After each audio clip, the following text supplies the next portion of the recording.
The whereabouts of Judge Torres are unknown. I want to discuss why we haven't heard anything on the Ripple SEC lawsuit in this video. Many people who are following this case, like James K. FileRun, believe that we would have received a ruling already, or at the very least by the end of March. I want to discuss why we haven't seen one yet in this video, and what is a reasonable time range for when we should anticipate receiving this decision. In addition, I want to discuss a significant offensive against the Bitcoin sector. As things start to pick up speed, I want to discuss why I believe this will fail because, in my opinion, the story is letting it slide at the moment.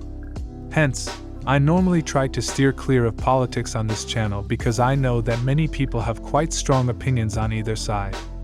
I consider myself to be rather impartial. But when cryptocurrencies are being used to actively influence politics, then we need to have a conversation about it. Before we get started, I should clarify that there are people who support and oppose cryptocurrencies on all ends of the political spectrum. Nevertheless, you will hear folks on both sides of the aisle actually come out and say cryptocurrency is not a political issue.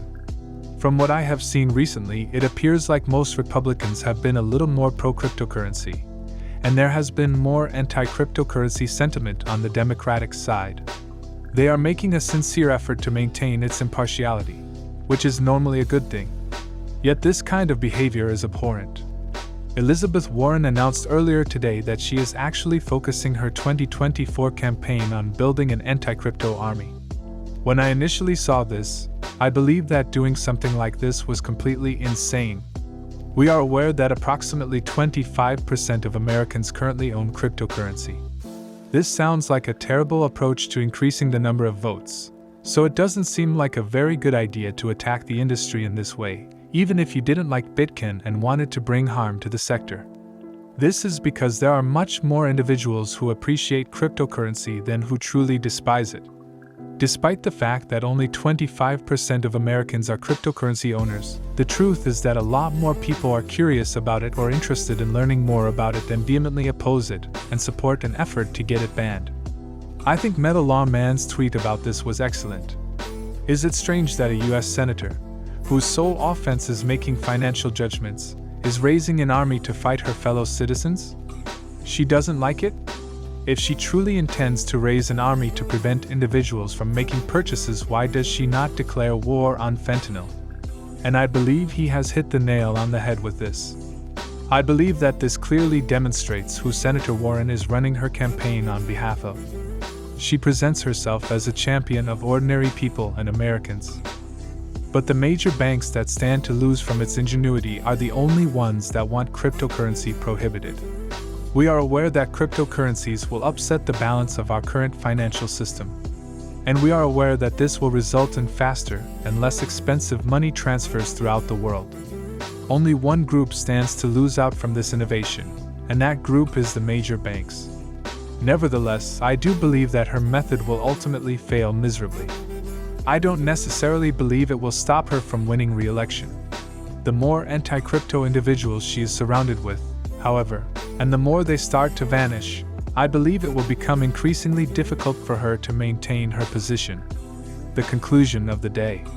The anti-crypto individuals in our government are all over the age of 70, if you look at them. None of the younger members of our government oppose cryptocurrency.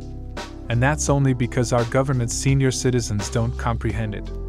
Every person above the age of 35 who subscribes to this channel, watches my videos on a regular basis, and takes the time to learn about Bitcoin technology deserves my utmost respect. Since many older folks might be very set in their ways, I have discovered that this is the case. Also, never give anything the time of day to actually educate yourself on it. The good news is that people my age are growing increasingly tired of seeing these older politicians act in such a way where they simply impose their personal opinions on the people they are supposed to be representing. Thus, I simply don't believe that this will work well. Finally, I believe that the entire anti-crypto campaign will fail miserably. It's comparable to organizing an anti-internet campaign in 2000. Once you get the technology, it's utterly absurd, it's anti-innovation, it's anti-America, and there's no way that viewpoint would ever prevail.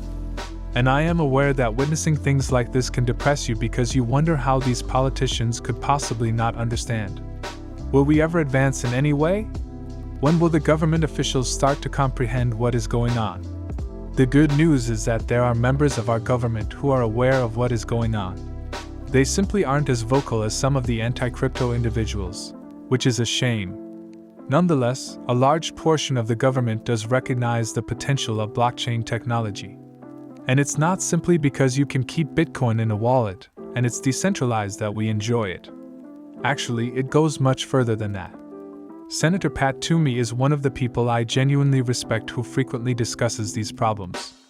It's clear from listening to him speak that this man is knowledgeable about cryptocurrencies. And I firmly believe that individuals like this will become very well known due to their positions. And as I have mentioned, I am a huge supporter of any Democrat willing to come out and take positions like this one in favor of cryptocurrencies. I'm not siding with any political party here. Nevertheless, based on what I've observed, Tom Emmer, and I believe I previously referred to him as Pat Toomey, Tom Emmer is one of the few individuals who speaks about cryptocurrencies, seems unpolitical, and truly comprehends the technology. Hence, pay attention to this, and I believe it will help you feel slightly better about individuals like Elizabeth Warren wanting to wage war on our industry. Guess what you want? Crypto and everything associated with it to develop here to innovate and grow because that will increase the economic pie for everyone. We have $32 trillion in debt in this nation. We need to figure out how to balance our budget. Democrats and Republicans, I'll tell you how to deal with the $32 trillion in debt in that way because, in my opinion, there is no other way. The only other option would be to declare the nation bankrupt and enter a reorganization, informing the populace that debt reductions will be taken care of and that this debt will be paid back. And we're going to give it priority. Is this a business that has never been run in the United States of America? Well, I think how you grow cryptocurrency is a huge part of the solution. So I believe Tom Emmer has hit the nail on the head. And he actually touches on a few topics that are rarely discussed, most notably the impact and potential transformation of allowing cryptocurrencies into our financial system. Everyone who has ever run their own business or even worked for a huge corporation will see how detrimental the existing restrictions on our current financial system actually are once we ultimately adopt the technology. Transferring money is efficient, but it slows down progress. That severely hinders everyone's business. The GDP will skyrocket once we can send money around the globe at the speed of light for a fraction of a penny. Also, because our financial system is now inefficient, we will witness developments that are so novel that we will not be able to comprehend them. And as a result, our GDP will skyrocket since the nation's productivity will instantly increase tremendously. This is how we're going to escape the debt trap we're in right now, because we can't get out of it by continuing to do the same thing. Instead, we need the kind of innovation that will change the world to occur in the United States in the same way it did in the 2000s. The internet businesses were created here. We established the internet here, which allowed us control over everything that happened, making the US one of the most powerful countries in the world today.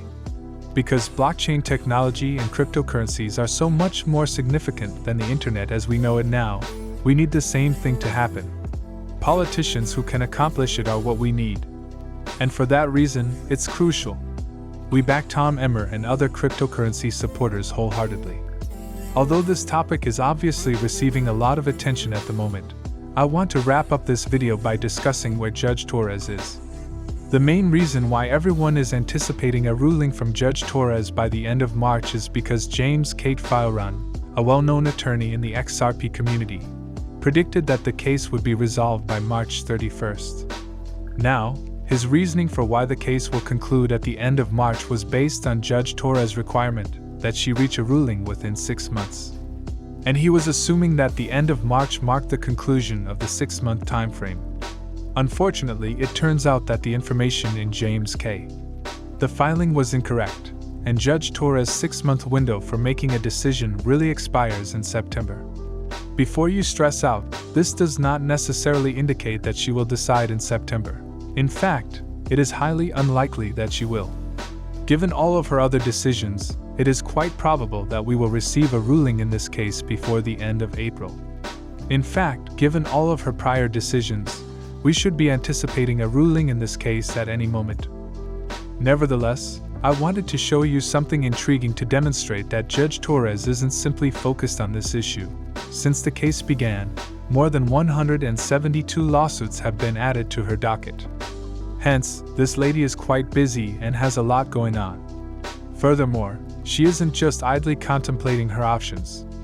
In this scenario, I find it impossible to even comprehend having 872 cases, especially in light of how thorough she was in the Ripple case and how much effort she put into learning about XRP and the complex topics involved in our battle with the SEC. Because of this, I have a lot more respect for her. And I am aware that things are moving slowly. I am aware that that is bothersome. I am aware that 2.5 years have passed. But in the end, Judge Torres is one of the few judges who truly took the time to learn about cryptocurrencies. So we are very fortunate to have her. And allow individuals like me and you to participate in the case to argue that XRP is not a security. I just want to make that clear. In any case, a verdict in this matter will soon be rendered, and we should be anticipating it before May 1st. Everything points in that direction. Technically, I am aware that I should wait until September. That won't take place. The majority of attorneys are surprised that we haven't seen the ruling yet. And based on that, I believe we are only a short distance away. In my opinion, that will happen in the first half of April. In my opinion, it makes the most sense. So to be clear, a lot of the initial arguments made by certain attorneys in this area for why this case will conclude in March kind of fell apart. I find that to be somewhat amusing. I have the utmost respect for each of these attorneys. Nonetheless, when lawyers make forecasts similar to that, the eventual result always prevails. Like any other analyst, they will have their own projections based on the judge's decision as well as their own interpretations of what the law entails.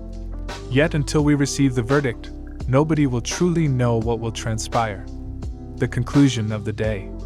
The position we are in this case makes me quite thrilled. It has gone far better than I had anticipated, and if it means we make the proper choice, I'm happy to wait a few more weeks. So, gentlemen, I really appreciate your being here. I hope this update was enjoyable. Please remember to like and subscribe if you did. For the time being, it truly means a lot.